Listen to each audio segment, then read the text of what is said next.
Hello, everybody. Good morning, good afternoon, good evening, all of you. Those of you who I know are in different places in this country and abroad. So, welcome, whatever time it is for you. And for those of you who are watching later, welcome as well. Um, so today we're going to be talking about reflexology technique, one reflexology technique specifically with a few variations. We will do that technique, and it's going to be related to how we address the brain reflex areas. So the technique that we will learn is called press and rock or tilting. So it's a tilting gesture that we can utilize using our fingertips, specifically the pointer finger. That's the one I use the most, especially for self-care, and also the thumb for self-care and client care. So it's a press and rock or a tilting. And then also when we utilize that, we're going to use it in a way where we will be able to get to the brain reflex areas that are quite central, that are like the subcortical structures, like deep, deep, deep inside within the brain. And then, admit. And then we'll be able to utilize that gesture in such a way that we'll be able to go out into the cerebral cortex. So that tilting gesture, that application of pressure that we do, will make it so that we'll be able to move through different brain structures within, within the, yay, hi Maggie, within the mini map. We'll go from those subcortical to cortical structures, and we'll talk about that in a little bit so it'll make more sense. But we'll come out in such a way, I call it sunbursting. So we're getting to the brain reflex area. We use a technique that's a tilting gesture. And when we do that, I refer to it as a sunburst because we're going to be going up and out into all the rays of the sun by utilizing that technique. So it's kind of a visual that we place on the thumbprint or the toe print. Another way or another variation is called clock rocking. I call it clock rocking because also a visual of the clock on our thumb or fingerprints or toes or toe prints. And we utilize that tilting gesture and we go to all the points of the clocks. We'll be going to 12 o'clock and 6 o'clock and 12:30, 6:30, etc. So it's a visual aid to help us think about how can I best address this structure, or the structures rather, of the brain in this area of the toe prints and fingerprints. So that's the technique we'll do today. Um, this technique is good for the brain, but it's actually good for other areas too. So if there's time, we'll do those as well. So it isn't just a technique that's for the brain. It could be really good, and I use it for those of you that are reflexologists, if you ever do or learn to hook and back up, I've replaced the hook and back up because it doesn't work with my joint. So I use that tilting gesture in order to best get into certain areas within the foot. So we can get to those later too if there's time.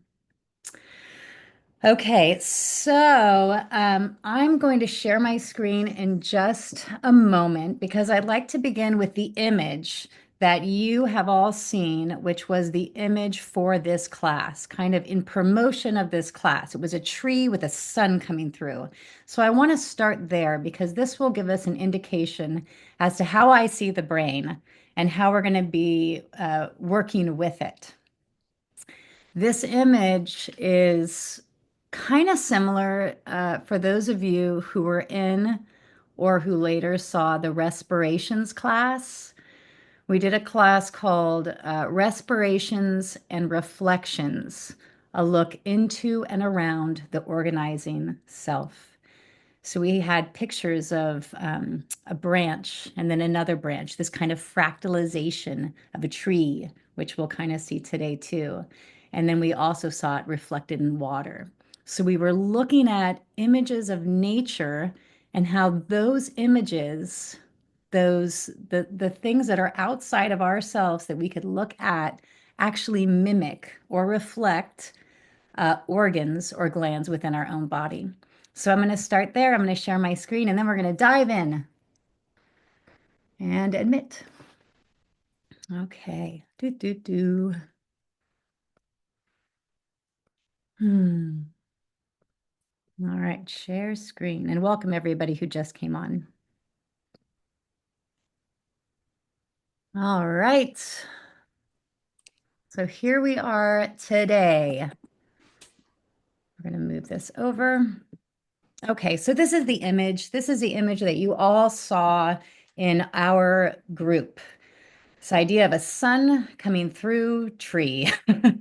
The reason why I love this image and why I chose it is it really, to me, represents how I see through nature my spinal cord, my subcortical, and my cortical structures of the brain. So if we look at this image, you could think of the trunk of the tree like the spinal cord, right? So the spinal cord comes up through here. We would see the pons and the medulla oblongata, the brainstem through here, and then right through here is like deep, deep, deep in the brain, right? So we would see subcortical structures, all those really vital parts of the brain, the limbic system, parts of the brain that are responsible for detecting big stuff, making sure that we stay safe and secure, right? Deep, deep, deep stuff that is for our survival. And then as we branch out, literally branching out, we come out into white and gray matter within the cerebral cortex. So for me, this is really like a brain here. And as we come down in, we go into subcortical structures and the spinal cord. So I just wanted to show you that first. And then I wanted to give you a look at my maps. We're going to only be working with the brain today here. So this is the foot map. I just put a light watermarking over it just because we'll be putting this online. But these maps are all in the book. So these are all in Reflexology and Common Conditions. So we're going to be looking at this big toe today. We're going to be looking at all the toes where the pink is reflected. I just only put in the names for the big toe just so it wasn't too wordy. So 4 areas are represented here: thalamus, pineal, hypothalamus, and pituitary.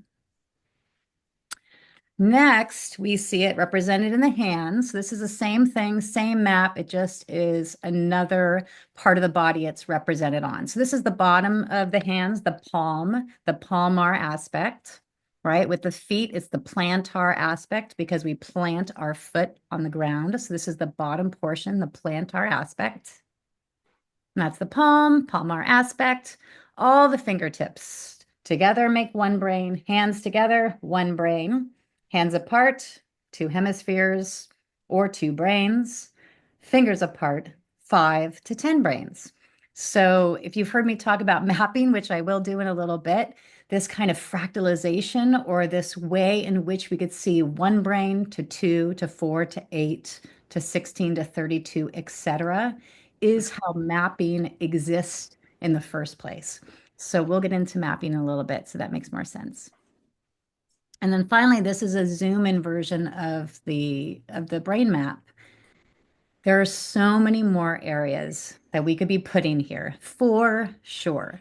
These are the main areas that I have in this map. I have another map that has a few more that are specifically related, especially that secondary map. Admit that secondary map for my classes on trauma and condition, because there are certain parts of the brain that might light up or shut down for those. Welcome. And for if you just came on, just be sure you're muted. Whoops, there you are. Hello. Good to see you. So yeah, so that's why there's just some of the structures here. But we're going to go over 1, 2, 3, 4. We'll go over maybe 5 of them today, 5 or 6 of them today. And then these are a couple reflexology techniques. So if you're a reflexologist, you probably know thumb walking and finger walking. They're part of the four traditional techniques.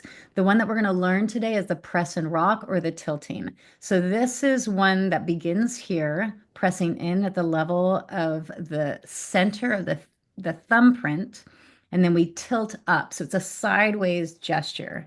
So we're going to be focusing on that today. Okay. And then I'm going to show you how to do it in the feet in a little bit. All right, so I'm going to go ahead and stop my share. Dun, dun, dun. And end the show. Okay.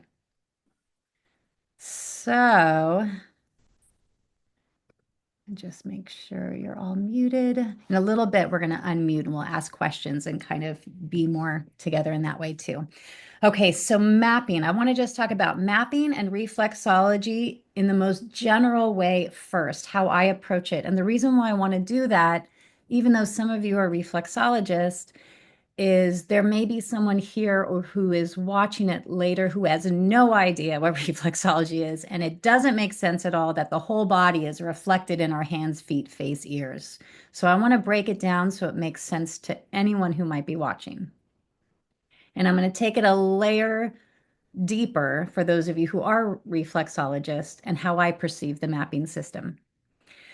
So, what is a map? So, mapping, I think about like when I study reflexology, it was just a given that there's this map of the body that is in the feet. And now that I've been practicing and teaching for a number of years, not maybe 17, I think. Um, I think 17. Uh, I've continued as I've held the practice, I've continued to consider like, what does this actually mean? What does it mean in relation to how I perceive the world? So I'm not just, so it becomes a living thing, reflexology. It's not just something I accept, I learned. It's actually something I question and consider like, how is that possible? Right? And how is it possible based on how I perceive myself in the world. So, how I perceive myself and how I perceive mapping in the world is based on how I would even just consider looking at a map, studying a map. Like, say, I got to go somewhere. I need a land map, right? I have to navigate. I'm going to need to investigate where I'm going to go and how I'm going to get there. In order to do that, I have to study this map. I have to become quite familiar with it. I also have to navigate or consider different routes, different ways of getting to a place. I can analyze, I can assess it. How can I best utilize this? And then ultimately, I'm going to follow that map to where I need to go. So in reflexology, in the most basic way, we are traversing areas. We're going from place to place. The beauty is there is no, in my opinion, there is not necessarily a right way to go because the body is so intelligent. I don't need to start an A, B, and C. It doesn't need to be linear, right? So it can really be an opportunity for me to tap into my intuition, feel what needs attention, allow my fingers and the client, because it is two people working together, decide where we go and how we go together. So in mapping, my approach in reflexology is always, it's three things are present. It's going to be scientific, right? It's going to be anatomical, physiological, energetic, atmospheric, right? Cosmological. Like there's going to be ways in which I perceive myself in the world, and that will be reflected in the map. So that's one. It's going to be scientific. It's going to be philosophical. My belief system will be present. So as I relate to those scientific principles, they will be made manifest in the map. And then there's just artistic rendition, right? My human attempt to capture this scientific principle of this thing that we are, how can it be placed in a smaller version of itself? So in mapping, I'm considering the interconnectivity between all things. Mostly and most important for me is I consider that fractalization that I was speaking of. So this idea that when we were looking at that tree, there was the There was a trunk, there were branches, and from those branches were more branches. If we consider the body like one whole thing, kind of like a trunk, right? It is one thing of itself. Those branches that come from it, those two branches, the 4, the 8, the 16, the 32, into infinity, because that's fractal theory, that it actually goes on forever and it goes on in these more smaller renditions of itself, right? Replications in smaller form. Same thing in reflexology. It's a replication of a larger form. So it's a mini me on my hands, right? That in and of itself is encapsulates what a map could be. And then there are other possibilities that are also present. And like I said, I'm very interested in how there can be reflections or replications of our body systems also in nature. So that's always really interesting to me. So next, I'm going to talk for maybe a minute and a half about what reflexology is. And then I want to open it up to see if there are any questions because I'm talking a lot. And then we're going to do the technique and we're going to do it together. So, reflexology. Reflexology, first and foremost, it's a touch perception, right? I am applying pressure to a nerve ending that is receiving a message on the most basic level. So, in reflexology, I am directly interacting with these receptors. And you could think of that with your own body. I often think of it like a what's it called? Like a superhero. Like we're all superheroes and we're wearing green unitards and a green screen in the back and we have sensors all over us. Those are sensors. We literally have sensors. That's true all over our body. Those sensors, another word for them is receptors. So those receptors are receiving information all the time through a variety of ways. Like if they're on our body, those sensors are detecting touch, tactile input, right? So in reflexology, my input, how I touch somebody's feet, how I touch my own hands, that tactile input is directly connecting, it's directly talking to that receptor, that sensor. So that receptor receives, that's all, it's its only job. Receptors receive information, receive data. So that receptor receives that input and it gets to send a message. It gets to take that external stimuli, which is me touching a foot, external stimuli. It gets to take it and it's going to send it via my central nervous system. So, in order to process external information, it's got to be processed internally. So, how cool that we have these receptors all over our body that get to receive these messages and then take them through an internal process by which to make sense of it and then send messages back. So, there's this whole messaging system, very intricate, happening within us. So, tactile input, touch input. I touch, it goes at lightning speed up my spinal cord to my brain. And in that brain is where all the information is received. Everything that we've experienced comes in, is processed. Some of it is stored, right, for later retrieval, right? So certain experiences we have that later become memories, those are going to be stored for later retrieval. There's going to be ways in which we can access that data, maybe because it happened in the past. So we're going to be able to like reference. So it's this hub, like a computer system. So everything is received in the brain, it's processed there. It's retrieving old information, it's storing memories for later retrieval, and then it's also sending messages back, sending signals back. So we're totally like a computer. We're gathering information from the outside, processing it on the inside, and we're constantly doing that. We're constantly processing internal and external stimuli. So that stimuli is processed to a neuronal center. Three major neuronal centers are the brain, the head brain, the heart brain, and the gut brain. All of those three areas have high neuronal activity, possibility for high neuronal activity processing. So when I touch a reflexology area, that touch is sending a message, spinal cord. Think of it like an electrical information highway. So we're back on maps, maybe, right? It's going up that highway to the thalamus. or bilateral thalami, because every part of the brain is bilateral, both has both sides, both hemispheres. So that thalamus is like the relayer of information, right? It's going to relay that sensory information or impulse to other parts of the brain. So it's going to take in sensory signals and it's going to take in motor signals.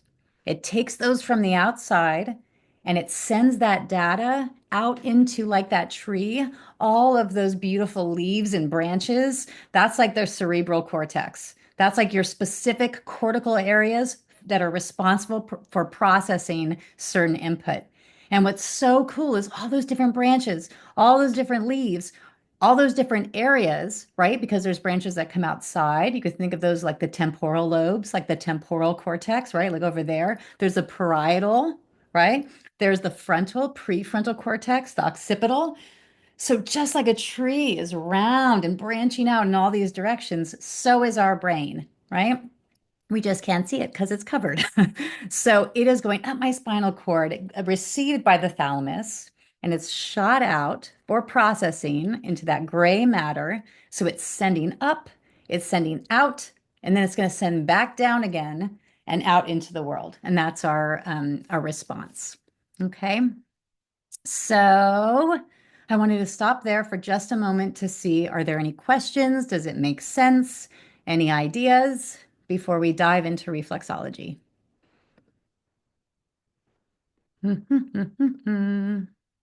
How's it going? Does it make sense?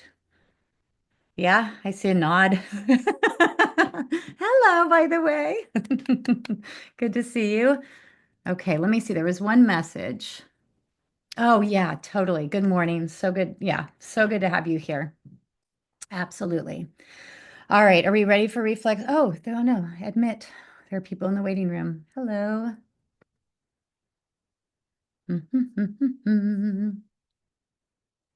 Okay, so as they come on, welcome.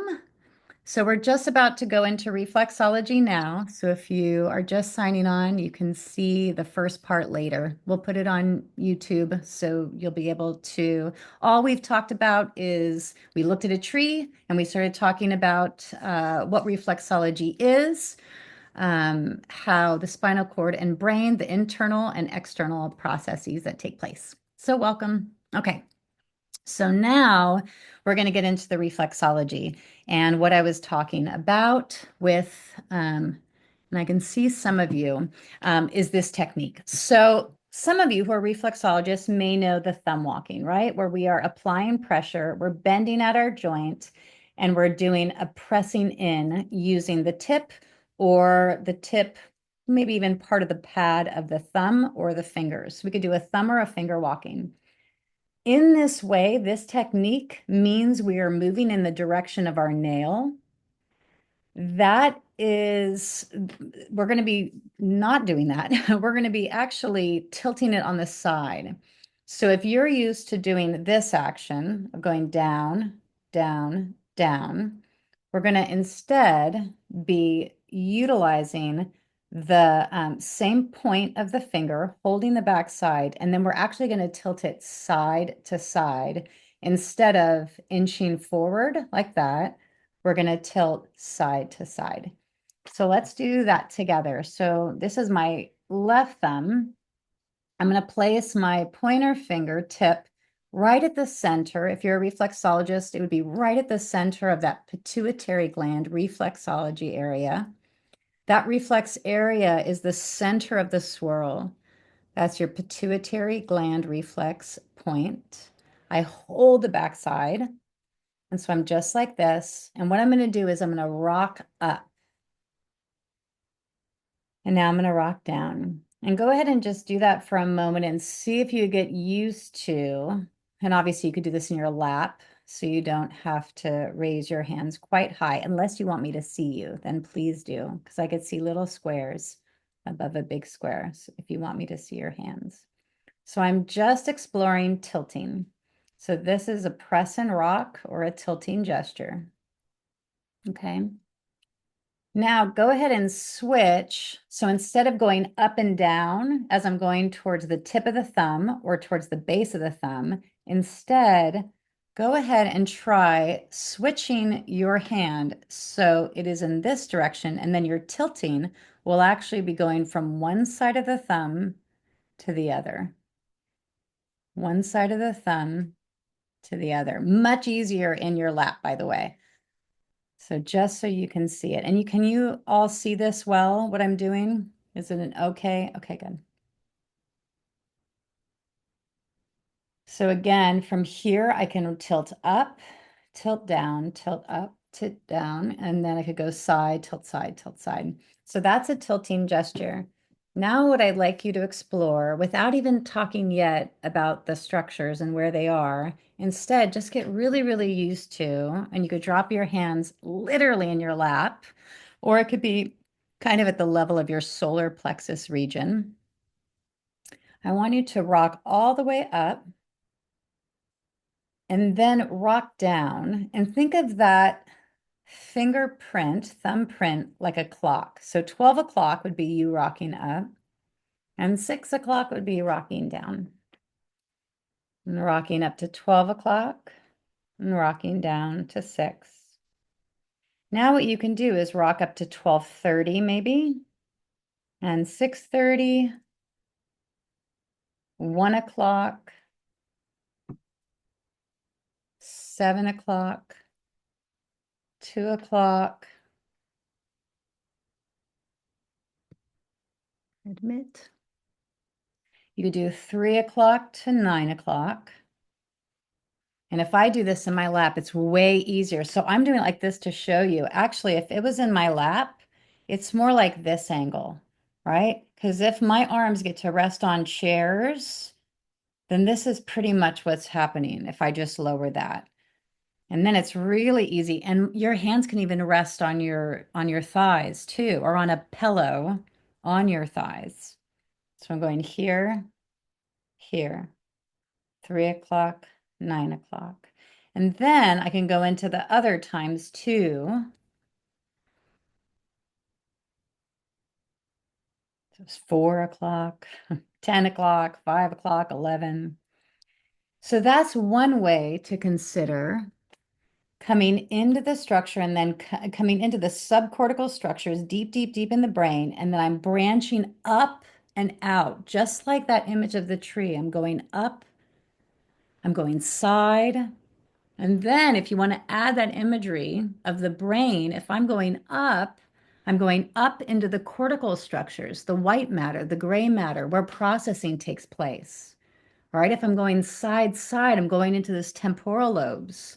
I'm able to get to the bilateral amygdalae, the bilateral hippocampi. So if I start at the center, right where that pituitary gland reflex area is, that's a good place for most people to start because most reflexologists have learned the pituitary gland. That's one thing we learn in class, right? So from there, though, we can go into these other structures. So again, we've pressed in and hold. We go up.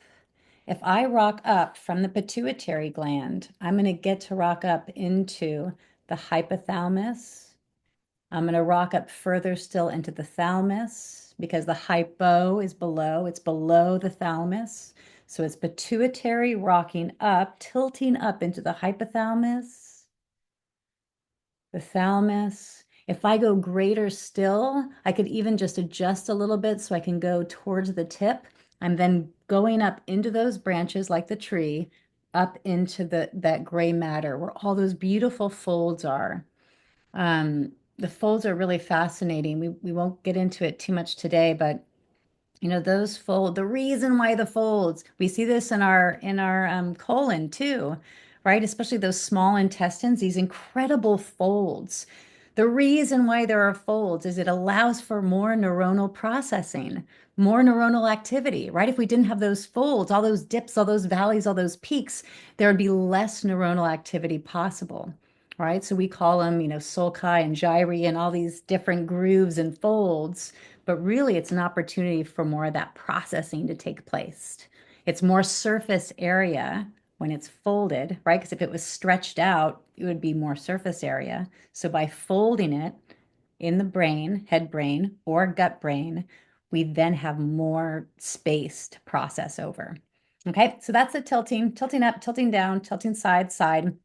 If you do it like a clock face, you can literally kind of get into the rhythm of like, what would it be like if I was at 12, 6, 3, 9? Or, and maybe this is a little bit more intuitive, you could see it like a sunburst, right? Or like the center of that tree with that sun coming in, right? We have the center here. And if I wanted to, if I envisioned, or this, even this, the center of a flower, right? So I'm right at the center. If I wanted to branch out into a sun ray, I would go up like this. I go out into another ray or a petal, right? So I'm envisioning something in nature that helps me envision moving out on my actual area. So with a sunburst, if I'm here, I'm going to rock up, up, up into that ray. Now I'm going to move it a little bit, so I'm just coming off into another ray. I'm going up, up, up. I move it a little bit, side, side, side, down, down, down, etc. And it's here, I would actually place it to my lap so that I can explore. Maybe there's even rays that I might utilize with my thumb instead of my finger, right? So when you do this, really check in to see what works best when doing that tilting action. Okay. So go ahead and try the other thumb. Yay, good. Yeah, sorry, I didn't see you in the waiting room. Welcome. Yay, yay, yay.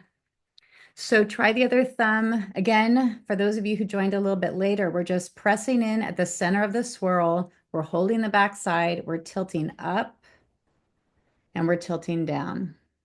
On the most basic level, we're tilting side, we're tilting side, we're tilting up, we're tilting down. On a foot, it would be the same thing, tilting up, down, side, side, or with a thumb, tilting up, down, side, side, side, side. Okay, so try the other hand.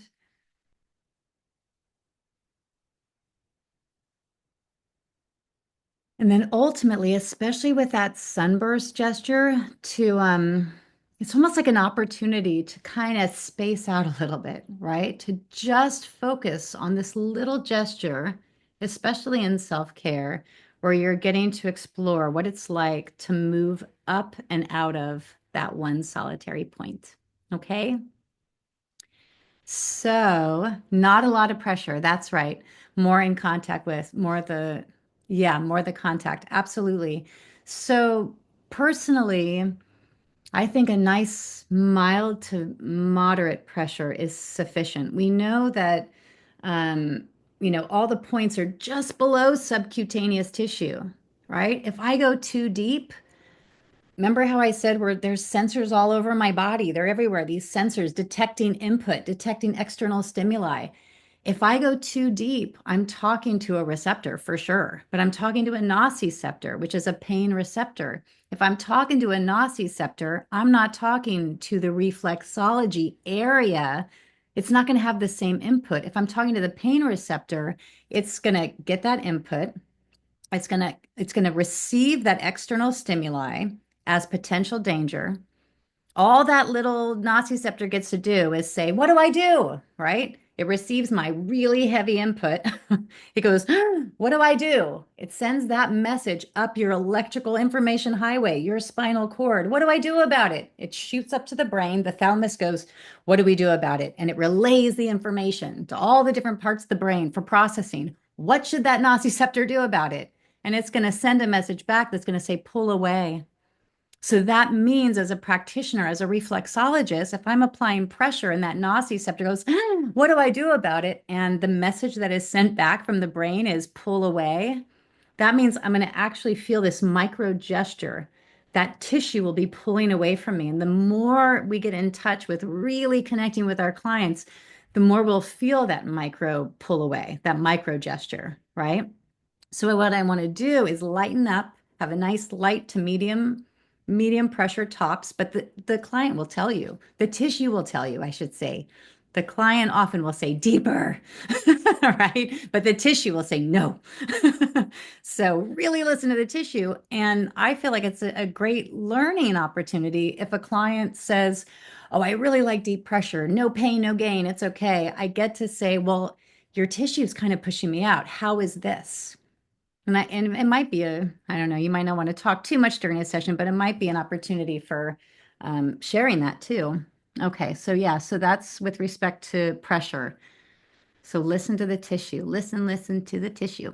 And then I was on the IRC webinar with you last week. Yay, I have been using this technique with clients. Awesome. It seems to take them into a deeper place. Thank you, Alex. Yeah, I have found that too. Um, there's something too about, and I love thumb walking's great.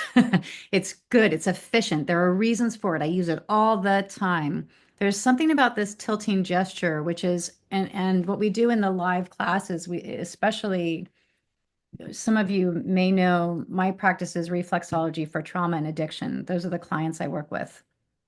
So in those sessions, this way in which our bodies too mimic this rocking gesture, also I have noticed has works to great effect with clients. It's almost like if I have this image of like rocking a kid to sleep, this like rocking gesture. So this press and rock or this tilting. Um, Seems to elicit a similar response. I'm so glad you're trying it. That's so good, Alex. Thank you so much. Love, love, love your explanation on why it's necessary to not go deep. Yeah. And we'll always know the people that we can share it with. You'll know it in the moment. You can tell the clients where you could tell there'll just be just enough time to say, the tissue seems to be pushing me away. I'm going to go a little bit lighter. Can you feel that? I mean, you could really just say very little to help drop them into where they're going. Powerful. Yeah. Okay, good. Anything else? Any other questions, insights, or anything before I want to take you through doing the reflexology in the areas of the brain as it relates to the brain map in the book? Any other questions before we do that? And so I could drink water.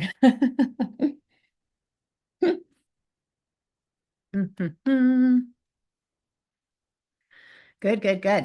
All right, let's go. So, some of you know this book was published. This is my book. This is it. And some of you, I even heard back, have received the book already. So this is the book, Reflexology Common Conditions. In this book, there is the brain map that I showed you early on, right? Amy, did you get yours? Yeah, yay. Oh my God, Lisa, yay, you guys have it. Why is it coming so fast? It's crazy pants. It's like coming in a couple of days. Really cool. So what so important to me, if you haven't already noticed, readability is extremely important to me, that things are made simple. This is just because of my brain. I need big print. I need lists. I need color.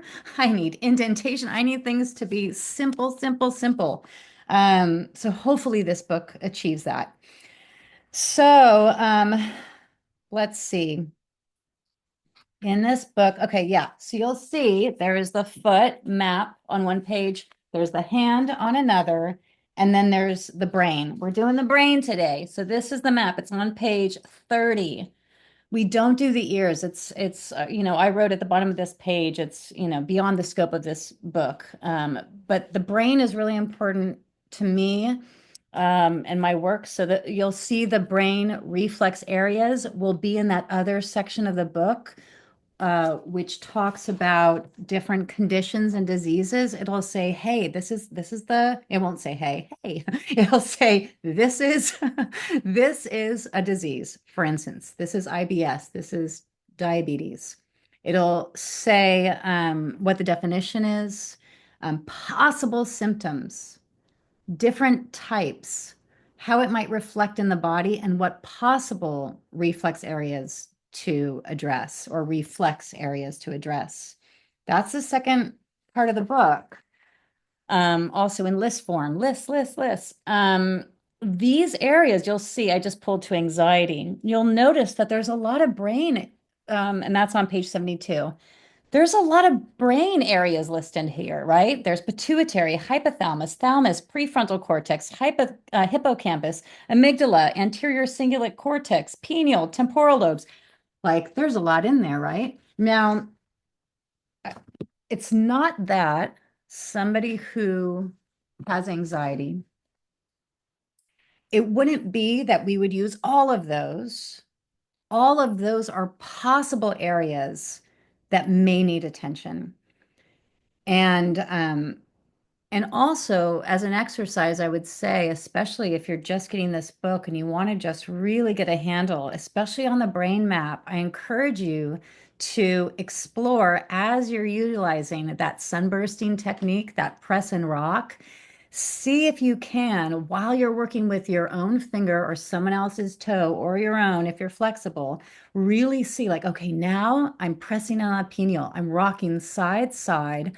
I'm going into the bilateral amygdala. I'm going into the bilateral hippocampi, or what we just call hippocampus amygdala. Really see that when you're with the toes, right? If I'm rocking up, if I'm working on someone or myself, and I'm at the pituitary gland, if I'm rocking up, I want to be envisioning I'm rocking up into my hypothalamus.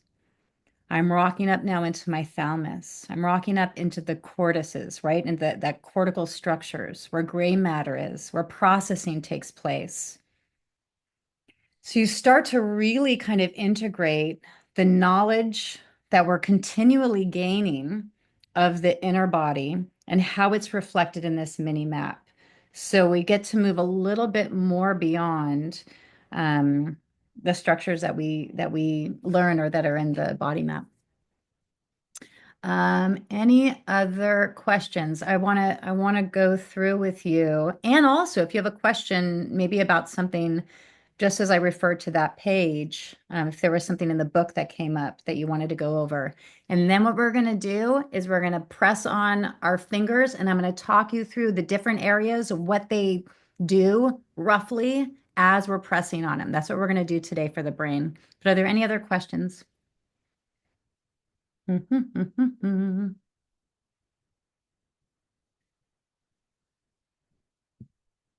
Okay. Oh yeah, Rochelle, go ahead.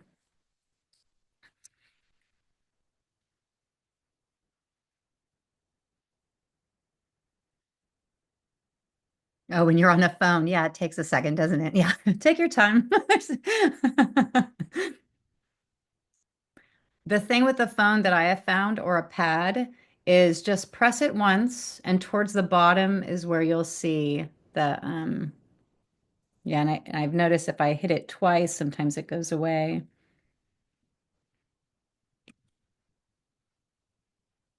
Drats. Dang nabbit. Can you write it in the chat or is that also?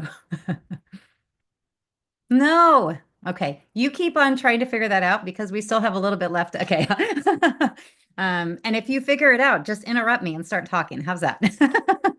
Let me just see if there's anybody else. Okay. So let's do this together. We are going to, oh yeah, that's what we're going to do. We're going to do it together. We're going to press on our fingers. I'm going to talk you through what certain structures are, and then I'm going to show you two videos.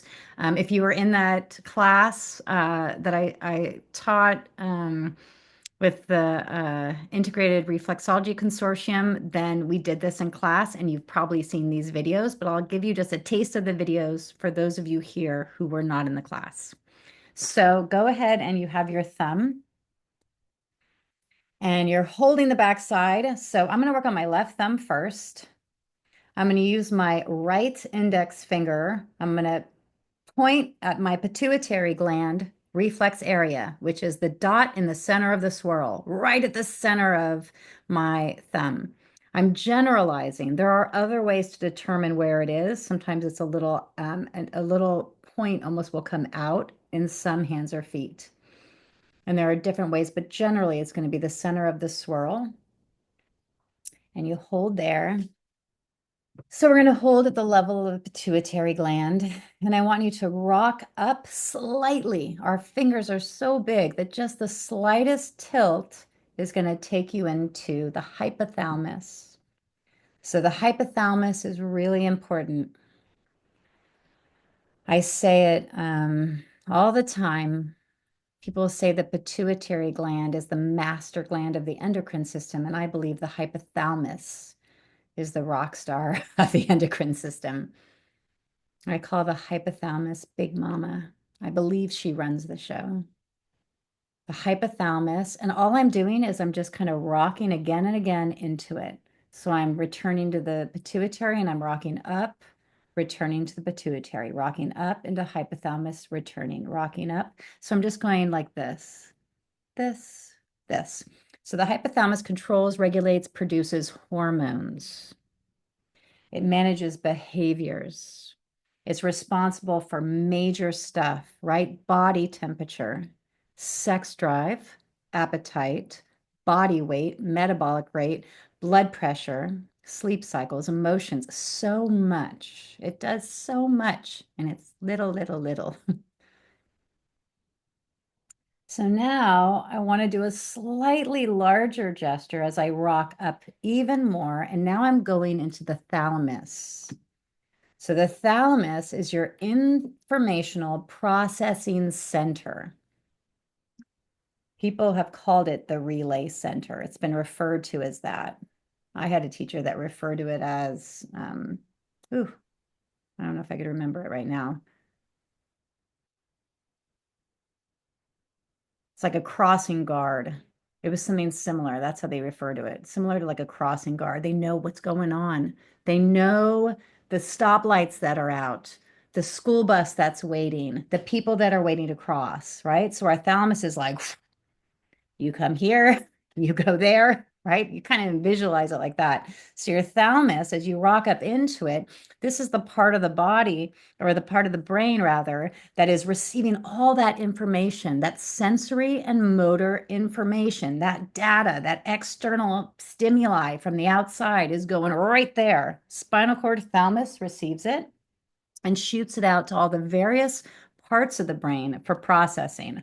So it's sending it out to the cerebral cortex, different parts, specific parts of the cerebral cortex, depending on what it's processing.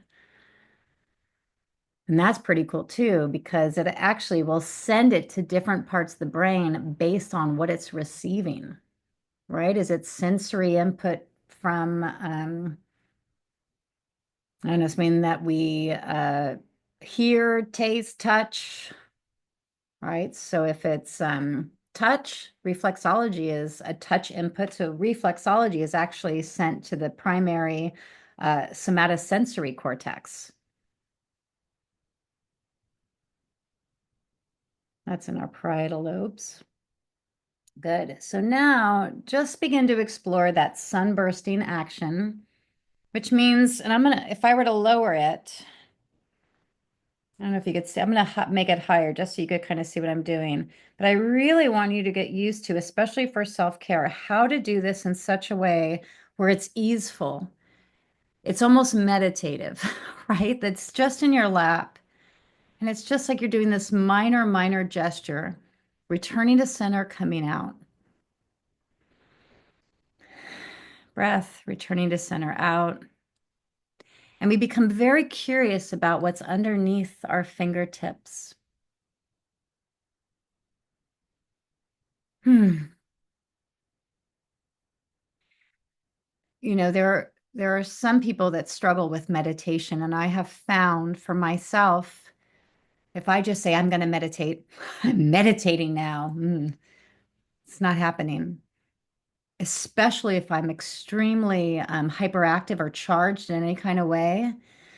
But if I sit still and do an action and actually either have an image like that of a clock or a flower or a sun, or I count 1, 2, 3, 4, everything falls away. It's very difficult for things to come in there and it's actually a great way to interrupt our habitual wild brains from the chatter that persists within, right? So this idea of just going 12 o'clock, 6, and let there be pauses between your inputs.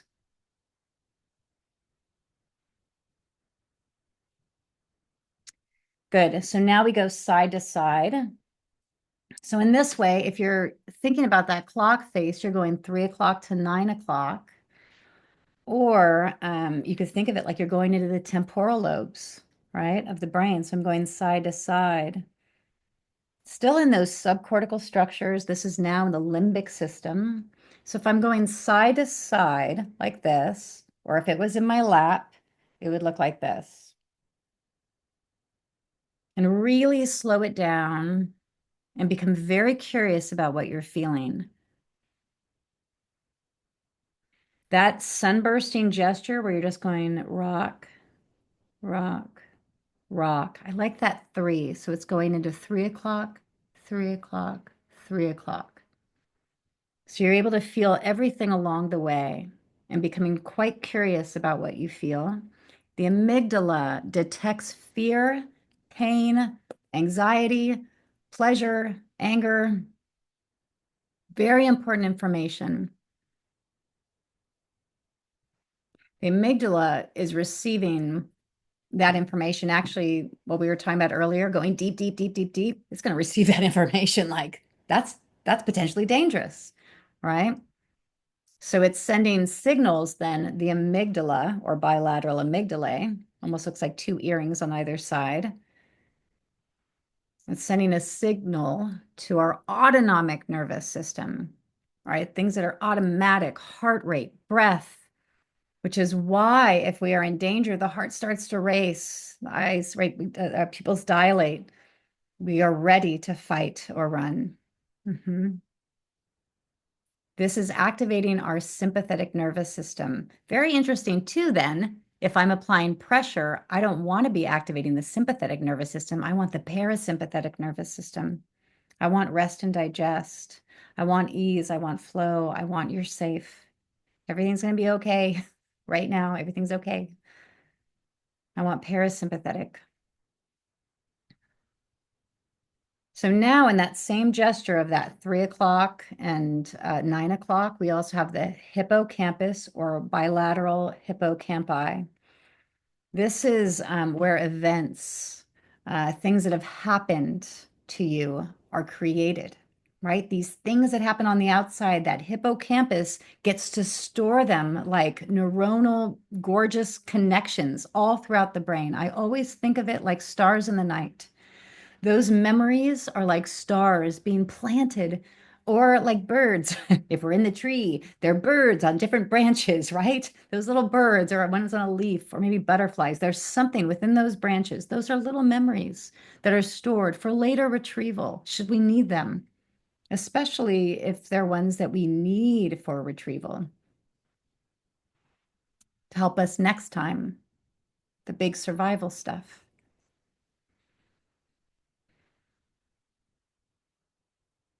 Good. And if you haven't already, try the other finger just on your own time. Pituitary rocking up into hypothalamus, thalamus, side to side, amygdala, hippocampus.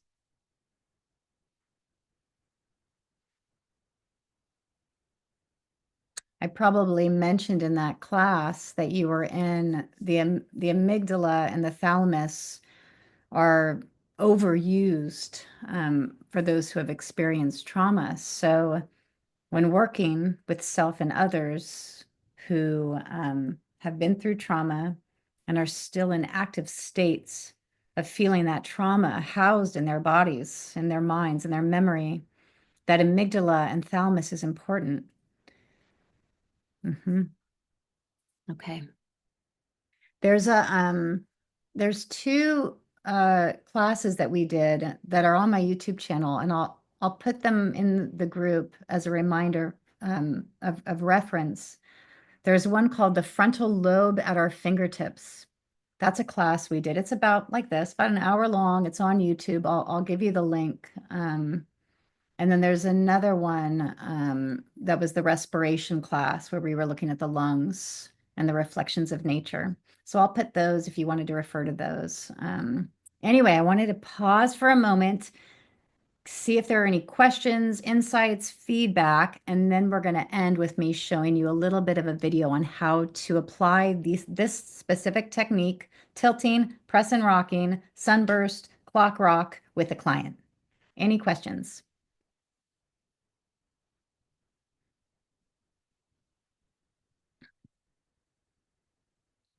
Rochelle. Ooh, okay, hold on. Hold on. She wrote it down. Let's see. Oh my gosh. Okay. Can you unmute me? Huh. Okay, hold on. Ask to unmute. I Sure. Can you hear me? yes, I'm so Okay, excited. Yay. thank you. So my question was the other parts of the brain, like the amygdala and the hypothalamus that we're referencing, can you actually get to the point where you can feel those parts, those little bitty parts, like you can the pituitary? Is there going to be a point that we can actually differentiate that or no? It's such a good question. Um, it's such a good question, and we'll see how this answer goes. Okay. Um, so much of my work is kind of walking this line between intuition and what is felt sense and what is actual felt sense, what is actually being felt beneath my fingertips.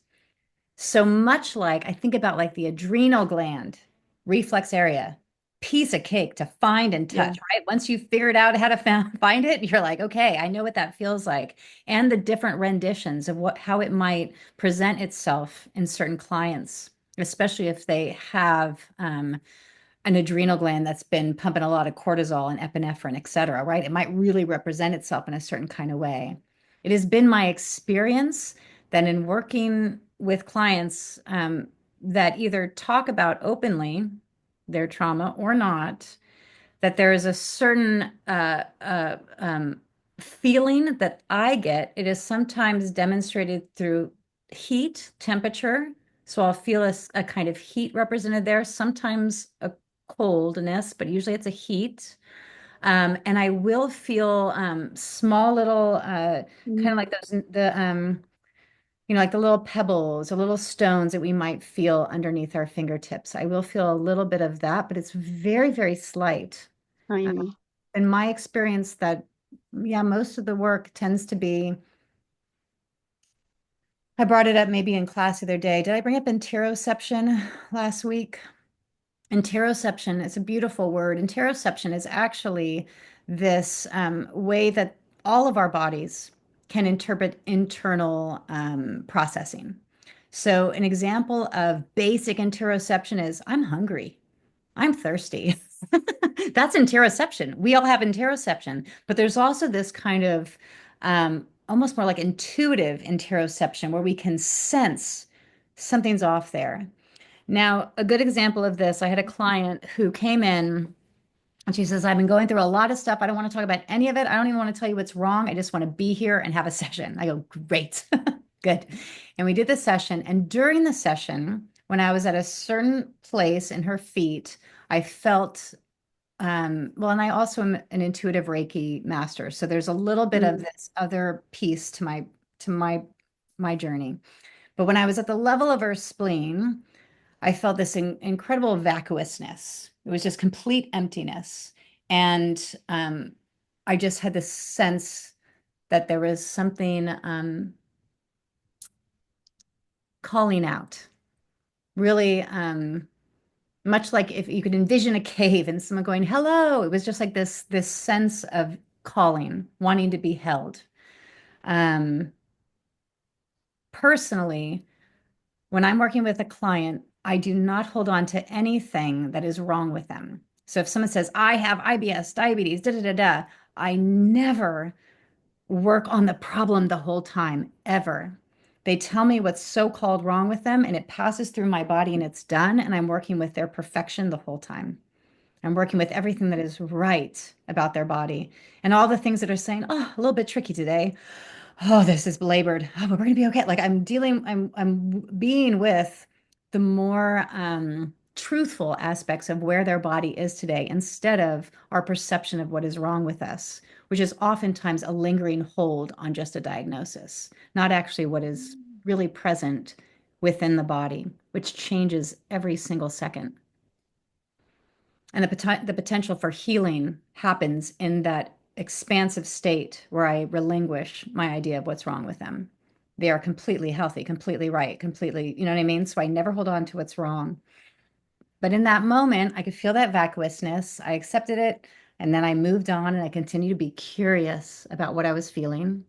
And at the end of the session, I said, this is what I felt.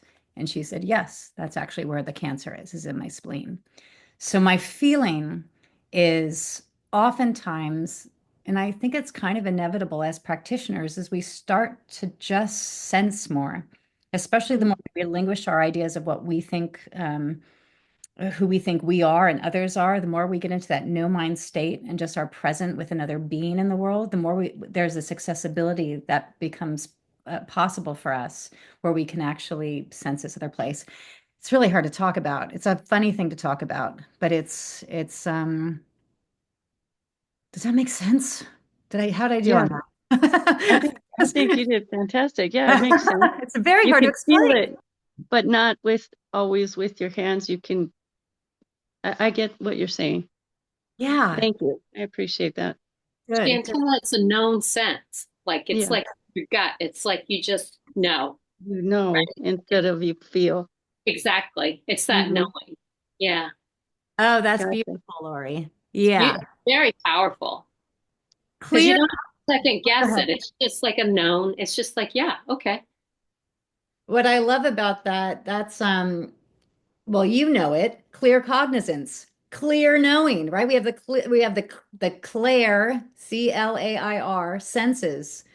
We have clear knowing. We just know it. It's just true. Hmm. And we don't have to have a lot of opinions about clear knowing. It just is. And it can pass just as quickly. It's the holding on that gets us in trouble, right? Oh my God, this thing is wrong. Oh shoot. This is going to change my life. I'm not going to be able to work. This is my financial situation. But if it could just be a thing that came in and then is just as easily relinquished, I think we have a real potential for healing in this place. I love that. Cool. So cool. I'm so glad you unmuted.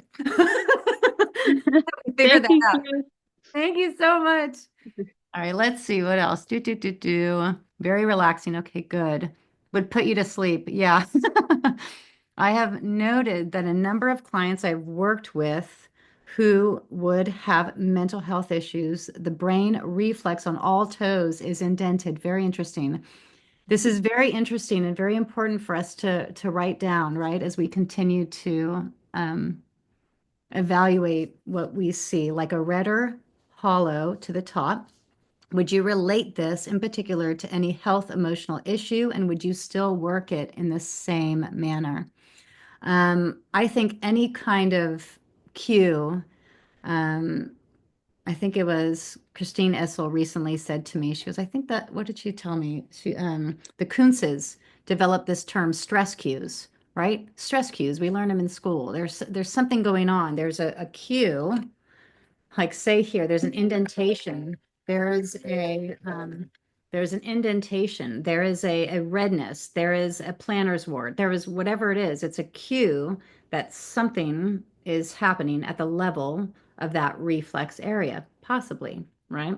So I would just note it. I would work it. I always say it's like a baby who's crying. You must pick it up. Our tactile input, our touch input is the way we pick up the child. It's how we address what is going on. I also, just because you happen to write it, I have to mention if those of you who know Sue Ricks in the UK, she's lovely. I was on a phone call with her this morning, a Zoom with her this morning, and she's going to be doing a class with RAC. She's going to do a webinar series on addressing the emotional aspects. So say, for instance, the example she brought up this morning was a divorce, right? These things that happen in our lives that can really hijack our sense of well-being and what we can do from a reflexology perspective for those emotional aspects on the circumstances that come in. But yeah, I would continue to work. I would never not work an area. So if it is reddened or I would make note of what I see. I would have that written and I would continue to work the area from different angles and continue to, yeah, open myself up to what the area is saying. Yeah. Oh, good. Good, good. Anything else? Any other questions or insights or ideas?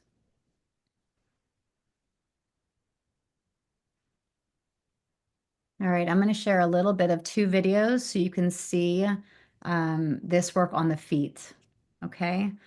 I'm going to go ahead and share my screen. Will you mute me again? Oh, yeah, sure. Thank you. So cool. Okay. Dun, dun, dun. All right, so now we're going to share the screen. All right, so this is, if any of you know David Waite, these are his feet. And I just want to show you what it is like in working. I'm at the center, see, of the pituitary gland reflexology area. Oh, it's just slowed down a little bit. One sec. Can you see my little turning thing? No? Interesting. Okay. The internet just slowed, so it's turning. Hold on 1 second. Let me see. Just doing a very beautiful swirly rainbow circular gesture. All right, let's see if you're supposed to see this today. Shoot. I'm gonna give it a couple more seconds.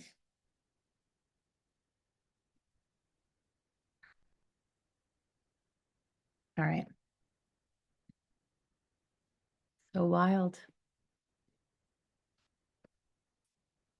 All right, it is not playing. It's not playing. Drats. Okay, we could use this time if we want to give it another minute to see if it will play. What I will do to see if that's going to happen is I'll just illustrate it in the feet. And we'll see how that goes. Yeah, because it's still swirling. Okay. So, ooh, I could try one other thing. I'm going to try one other thing. I might go away and come back, but we'll all still be here, right? So I'm going to try to pop on to another. Yeah. If I go away, I'll come back. And if it's, we'll see how this goes. Okay.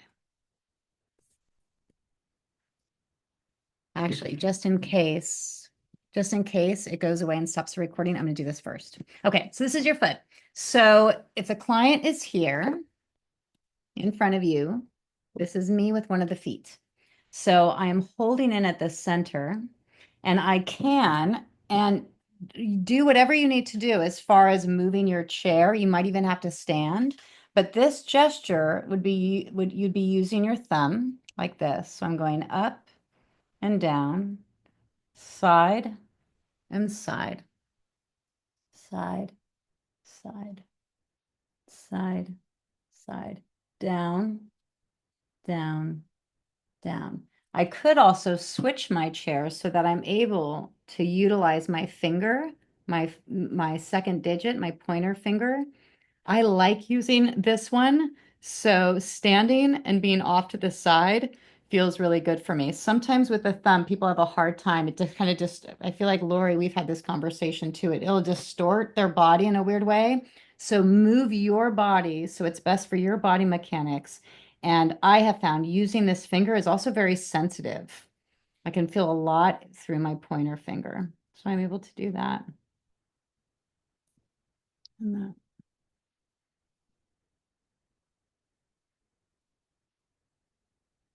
So that is the gesture of pressing in, tilting, and utilizing either the sunbursting or that clock rocking.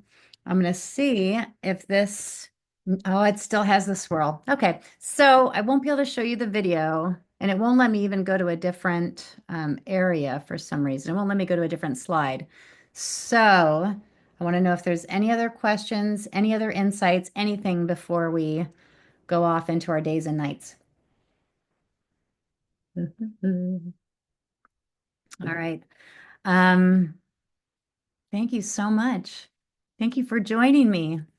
For all of you that are here and for everybody that watches later, please don't hesitate to reach out to me. Especially, a couple of you have the book. Please let me know if any questions arise as you move through it. Because we can do more of these, and I'm going to do more of these, getting together and talking about what's in the book and how best to use these techniques in certain areas of the body. Okay. Ooh, one more thing. I have this thought of one more thing. One more thing. Remember how I was saying the hook and back up I don't do? I utilize this tilting gesture. And for instance, I learned to do hook and back up for the spleen, hook and back up for like gallbladder. Doesn't work with my joints. Hurts, hurts, hurts. So what I do instead is if I am coming into the spleen reflexology, for instance, instead of me going in and going against my joint, I rock up and down in that tilting gesture. It goes because it is so, please try it. It is so much better on my hands. And I'm able to get in and in those areas, especially with the spleen, sometimes you want to go in just a little bit deeper.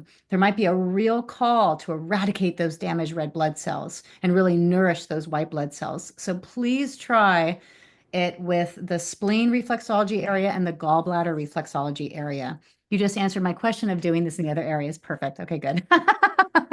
That's awesome. Okay, everybody have a beautiful day. I'm going to post this in the group and on the YouTube channel as well. And much love. And thank you so much for joining me. Bye. Mwah, mwah, mwah.